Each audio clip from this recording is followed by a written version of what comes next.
আমন্ত্রণ জানাচ্ছি প্রবাস কণ্ঠ রাতের বুলেটিনে, powered by NZ World Travels. শুরুতে জানাবো আজকের প্রধান শিরোনামগুলো। কাজের উদ্দেশ্যে ট্যুরিস্ট ভিসা নিয়ে মালয়েশিয়া প্রবেশ, কাউন্টার সিটিং নিয়ে বেরিয়ে আসছে চাঞ্চল্যকর তথ্য। রেমিটেন্স বাড়াতে উদ্যোগ নিচ্ছে সরকার, প্রবাসীদের স্বার্থই হবে মুখ্য। এবং মালয়েশিয়ায় লোকাল অ্যাকশন ফর গ্লোবাল গোলসের উদ্বোধন করলেন বাংলাদেশের হাই কমিশনার। দেখছিলেন শিরোনাম, এবার বিস্তারিত। মালয়েশিয়া, বাংলাদেশ, ভারত, পাকিস্তান ও ইন্দোনেশিয়ার পর এনজেড ট্রিপ এখন মালদ্বীপে।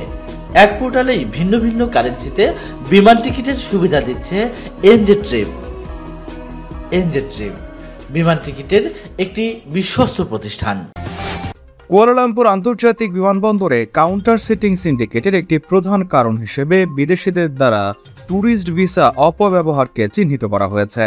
সূত্রের মতে, বিদেশিদের একটি দল বিশেষ করে বাংলাদেশ, নেপাল এবং মিয়ানমারের পাশাপাশি আরও কয়েকটি দেশ থেকে কাজের উদ্দেশ্যে মালয়েশিয়াতে প্রবেশ করলেও তারা foreign worker centralise management system ব্যবহার না করেই মালয়েশিয়াতে প্রবেশ করেছেন।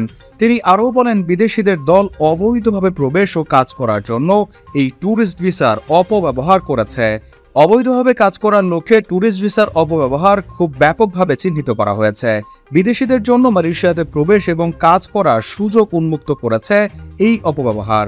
এর ফলে হাজার হাজার বিদেশি কর্মী মালয়েশিয়াতে ট্যুরিস্ট ভিসা নিয়ে প্রবেশ করেছে। আরও মন্তব্য করে সূত্রটি জানায়, মোডাস অপারেন্ডি সিন্ডিকেটের জন্য পাল্টা সেটিং কার্যক্রম চালানোর জন্য সুযোগ উন্মুক্ত করেছে। কুয়ালালামপুর আন্তর্জাতিক বিমানবন্দরের 2 টার্মিনালেই আইনশৃঙ্খলা রক্ষাকারী বাহিনীকে একটি নির্দিষ্ট মূল্যের ঘুষের অর্থের বিনিময়ে কিনে ফেলা হয়েছে। অবৈধ চ্যানেল ব্যবহার করে এই দেশে ওয়ার্ক পারমিটের জন্য আবেদন করতে চায় এমন বিদেশিদের গ্রুপ থেকে সিন্ডিকেট 6,000 থেকে 12,000 রিঙ্গিত পর্যন্ত হাতিয়ে নিয়েছে। রেমিটেন্স প্রবাহ বাড়াতে নানা উদ্যোগ নেওয়ার কথা জানিয়েছেন প্রবাসী কল্যাণ ও বৈদেশিক কর্মসংস্থান বিষয়ক উপদেষ্টা ডক্টর আসিফ নজরুল। মঙ্গলবার প্রবাসী কল্যাণ মন্ত্রণালয়ে এসব পদক্ষেপের কথা তুলে ধরেন তিনি। আসিফ নজরুল বলেন, প্রবাসী কল্যাণ ব্যাংক থেকে ঋণ দেওয়া হয়। আমরা এখন এমন ব্যবস্থা করেছি যে এই ব্যাংকে এখন সরাসরি রেমিটেন্স পাঠানো যাবে। যারা এই ব্যাংক থেকে ঋণ নিয়েছেন তারা সরাসরি রেমিটেন্স পাঠানোর মাধ্যমে ঋণ পরিশোধ করতে পারবেন। এই কাজে বেসরকারি সিটি ব্যাংকের সঙ্গে আমরা একটি সমঝোতা করেছি। এর ফলে প্রবাসী কল্যাণ ব্যাংকে রেমিটেন্স এনে ঋণ শোধ করতে পারবেন প্রবাসীরা। তিনি বলেন, এতে প্রবাসী কর্মীদের হয়রানি কমবে এবং রেমিটেন্স প্রবাহ বাড়বে বলে আশা করছি। প্রবাসী কল্যাণ ব্যাংকের পাশাপাশি আরও 12টি ব্যাংকের সঙ্গে আলোচনা করেছি। আমরা তাদের বলেছি যে প্রবাসীদের ঋণের প্রয়োজন আছে, আপনারাও দিন। তারা রাজি হয়েছেন, কিন্তু ক্রেডিট গ্যারান্টি লাগবে। উপদেষ্টা বলেন, বাংলাদেশ ব্যাংকের গভর্নরের সঙ্গে মন্ত্রণালয়ের সচিবের কথা হয়েছে। আমি আশা করছি ক্রেডিট গ্যারান্টি অচিরেই পাওয়া যাবে। এটি পাওয়া গেলে এই 12টি ব্যাংক প্রবাসীদের ঋণ দিতে পারবে, যা আগে কখনোই ছিল না। তিনি আরও বলেন, প্রবাসী কর্মীরা প্রবাসে নানা ভোগান্তির শিকার হন। সেখানে আমাদের দূতাবাসগুলো ঠিকমতো দায়িত্ব পালন না করার অনেক অভিযোগ আসে। আমাদের শ্রম কল্যাণ উইং আছে, তারপরও তারা ঠিকমতো কাজ করে না বলে আমাদের কাছে অভিযোগ আছে। আমরা খুব শক্তভাবে সেটা দেখার চেষ্টা করেছি। আমরা দূতাবাসে অবস্থিত শ্রম কল্যাণ উইংকে ফর্ম ছাপিয়ে পাঠিয়ে দিচ্ছি। মালয়েশিয়ায় শুরু হয়েছে 3 দিন ব্যাপী local action for global goals 2024। 23 September সোমবার মালয়েশিয়ার সানওয়ে বিশ্ববিদ্যালয় ক্যাম্পাসে শুরু হওয়া এই উৎসব চলবে 25 সেপ্টেম্বর বুধবার পর্যন্ত। সোমবার স্থানীয় সময় সকালের আনুষ্ঠানিক উদ্বোধন করেন মালয়েশিয়ায় নিযুক্ত বাংলাদেশের হাই কমিশনার মোহাম্মদ শামীম হাসান।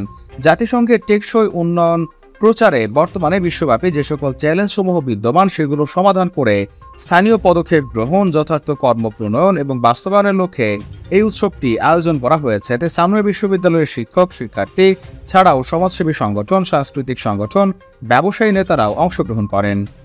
সোমবার সকালে high commissioner Mohammad Shamim Hasan Sunway বিশ্ববিদ্যালয়ে পৌঁছালে বিশ্ববিদ্যালয়ে কর্মরত বাংলাদেশের অধ্যাপক, পিএইচডি স্কলার এবং স্নাতক শিক্ষার্থীদের একটি দল উষ্ণ অভ্যর্থনা জানান তাকে। এ সময় অভ্যর্থনাকারীদের দলের মধ্যে উপস্থিত ছিলেন বাংলাদেশি বংশোদ্ভূত এবং সানওয়ে বিশ্ববিদ্যালয়ের ম্যাটেরিয়ালস অ্যান্ড এনার্জি টেকনোলজির অধ্যাপক ডক্টর সাইদুর রহমান এবং ফলিত পদার্থ বিজ্ঞান ও বিকিরণ প্রযুক্তি গ্রুপের অধ্যাপক ডক্টর মাইন উদ্দিন খন্দকার। এছাড়া উপস্থিত ছিলেন সানওয়ে বিশ্ববিদ্যালয়ের সিইও অধ্যাপক দাতো এলিজাবেথ লি, বিশ্ববিদ্যালয়ের প্রভোস্ট অধ্যাপক আবি এবং প্রো ভাইস চ্যান্সেলর মাহিন্দিরান নায়েক। উৎসবের উদ্বোধনী অনুষ্ঠান শেষে হাই কমিশনারের সৌজন্যে সানওয়ে বিশ্ববিদ্যালয় কর্তৃপক্ষ একটি মধ্যাহ্নভোজের আয়োজন করে। এতে অংশগ্রহণ করেন সানওয়ে এডুকেশন গ্রুপের সিইও অধ্যাপক দাতো এলিজাবেথ লি। শিক্ষকদের মধ্যে উপস্থিত ছিলেন অধ্যাপক ডক্টর মাইনুদ্দিন খন্দকার, সহযোগী অধ্যাপক ডক্টর আবুল বাশার ভুইয়া, বিশ্ববিদ্যালয়ের বেশ কয়েকজন পোস্ট গ্র্যাজুয়েট স্টুডেন্টস এবং আন্ডার গ্র্যাজুয়েট শিক্ষার্থী। মধ্যাহ্নভোজের পরে সবাই সম্মিলিতভাবে বিশ্ববিদ্যালয়ে অবস্থিত অধ্যাপক Yunus social business centre visit করেন।